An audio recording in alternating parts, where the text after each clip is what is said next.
Hello students, a very good morning to one and all. Welcome to the next lecture of online theory class series of subject Novel Drug Delivery System. I am Mrs. Aarti Majumdar, Associate Professor from the Department of Pharmaceutics, Smriti College of Pharmaceutical Education, Indore.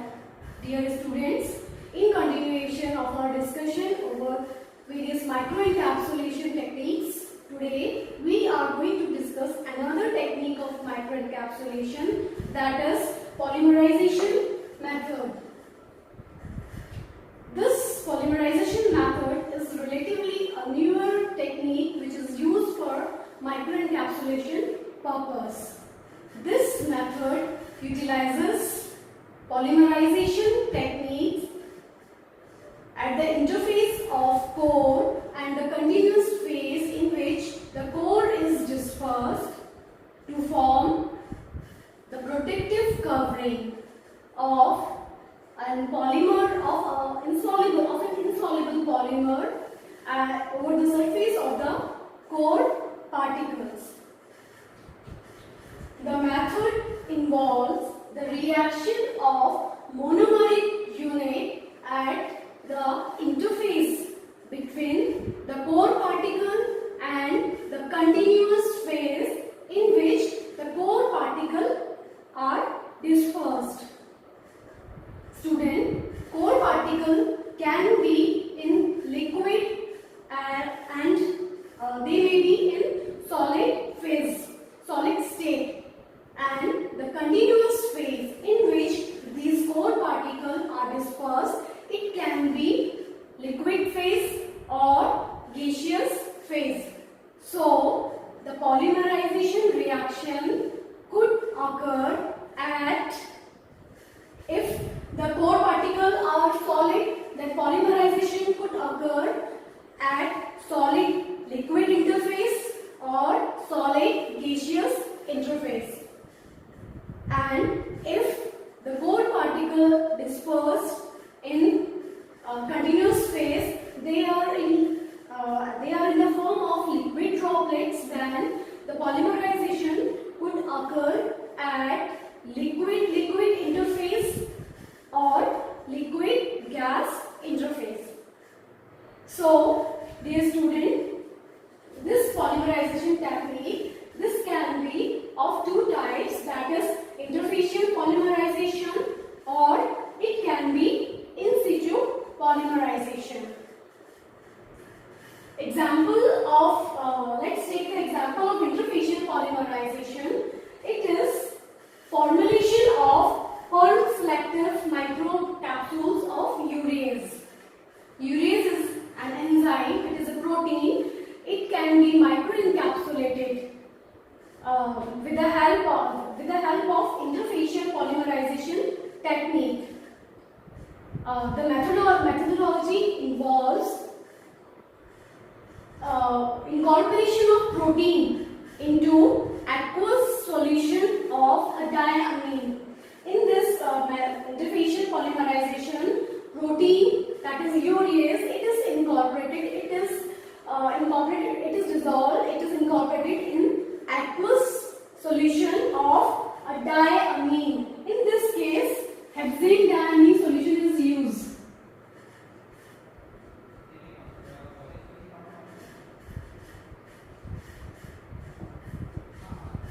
And protein is first incorporated in hexane diamine solution, and then this aqueous solution is mixed in water immiscible organic solution of a dicarboxylic acid halide. In this case, sebacoil chloride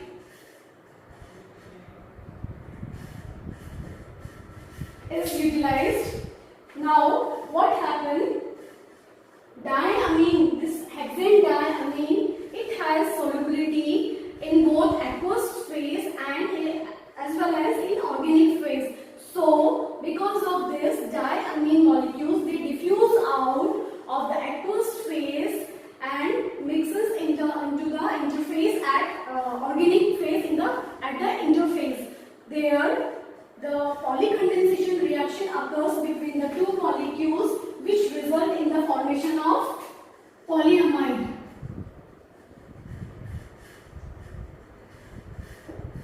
This polyamide or nylon, this separates out from the organic phase and got deposited over the urease molecule, thus result in the formation of a protective covering over the core particles which are urease molecule, and this accomplished proper microencapsulation of urease molecule.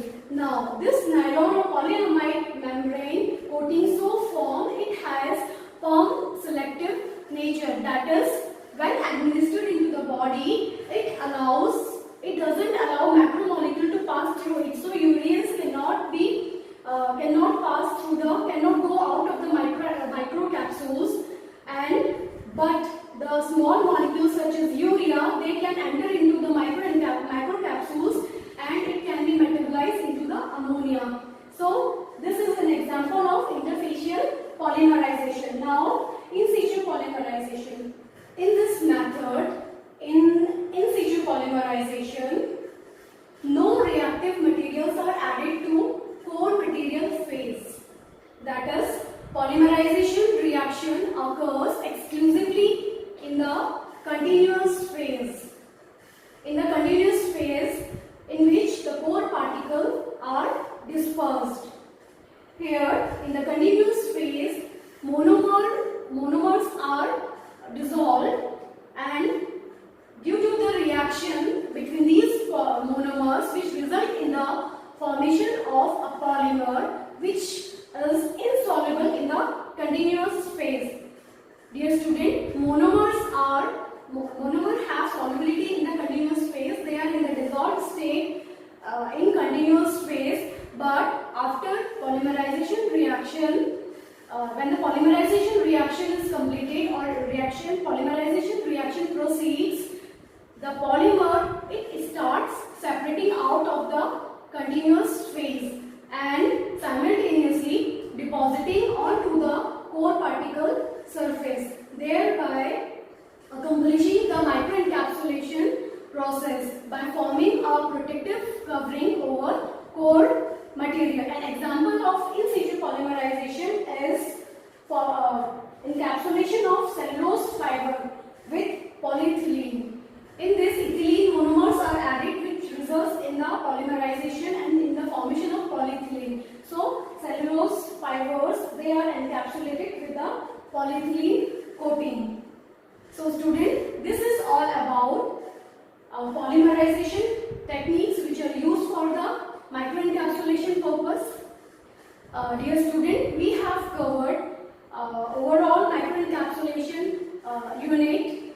We have discussed about what is the definition of microencapsulation, what is microencapsulation process, what are the fundamental properties, what types of cores are used, what are the various coating material, and what are the various methodologies which are used for the microencapsulation, what are the advantages, what are the applications. I would like to summarize the pharmaceutical application of microcapsules once again. So, in this, in short, we can understand why microencapsulation techniques are important, significant. So, these are some important application of microencapsulation techniques or microcapsules formulation. Now, microcapsules are formulated with the purpose to convert liquids into solid. This helps in many ways. By converting liquids into solid, it can aid in handling of the pharmaceuticals. So, example of this type is castor oil. It also helps in enhancing the stability, in improving the flow property of the drugs.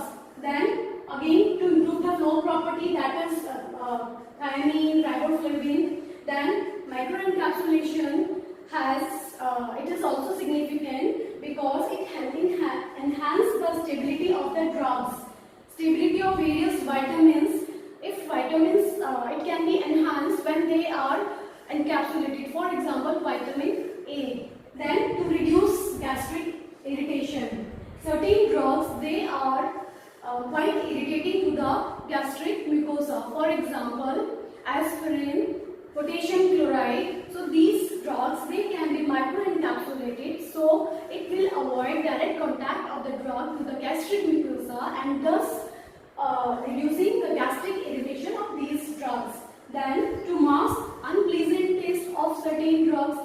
certain such as castor oil. Castor oil is used as laxative, but it is in liquid form. It is unpleasant. So it can be converted into solid. It can be microencapsulated and converted into solid. And in this method, we can mask the unpleasant taste of castor oil. Then another application is to reduce volatility of the drug. Certain drugs which are volatile, so their stability can again be increased when they can be microencapsulated. For example, methyl salicylate or peppermint oil or menthol.